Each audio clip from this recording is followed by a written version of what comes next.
Israel ने Gaza पर किया बड़ा हमला। धमाकों की आवाज से दहला पूरा इलाका। हमले का वीडियो भी सामने आया है।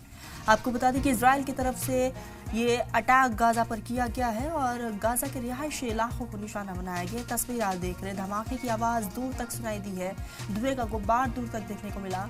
हमले का बाकायदा ये वीडियो सामने आया है। तो लगातार गाजा में हालात बद से बदतर होते जा रहे हैं। एक तरफ वहाँ के लोग परेशान हैं, वहाँ पर भूखमरी की वजह से अब तक कई लोगों की जान जा चुकी है और दूसरी तरफ इजराइल की तरफ से एक के बाद एक अटैक भी किया जा रहा है। ये तमाम तस्वीरें गाजा के रिहायशी इलाकों को बार बार निशाना बनाया जा रहा है। कई बिल्डिंग्स खंडर में तब्दील हो गई है। हमले में अब तक कई लोगों की मौत की खबर भी है और ये हमले का वीडियो सामने आया है। ये तस्वीरें गाजा की है जहां इजराइल की तरफ से अटैक हुआ है और उसके बाद से लगातार वहां पर मलबों का ढेर देखने को मिला है। धमाके की आवाज़ भी दूर तक सुनाई दी है और धमाके की आवाज़ से पूरा इलाका दहल उठा है। आपको बता दें कि अब तक कई लोगों के घायल होने की खबर भी है।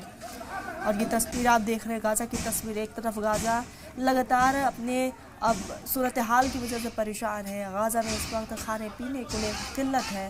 वहाँ पर भुखमरी की वजह से बच्चे बड़ों की मौत हो रही है। दूसरी तरफ इजराइल की तरफ से एक के बाद एक अटैक किया जा रहा है। एक बार फिर से इजराइल की तरफ से ये अटैक हुआ है। तस्वीर आप देख रहे हैं कि किस तरह से पूरा इलाका दहल उठा और इसमें काफ़ी ज़्यादा नुकसान की खबरें सामने आई हैं। मलबों में ये इलाका देखते ही देखते तब्दील हो गया। तो गाजा पर यह हमला हुआ है। आपको बता दें कि रिहायशी इलाका था और ये पूरी बिल्डिंग जो है ताश की पत्तों की तरह भरभरा कर गिर गई और ये मलबा का ढेर वहाँ पर जमा हो गया। दूर तक धुएं का गुब्बार भी देखा गया।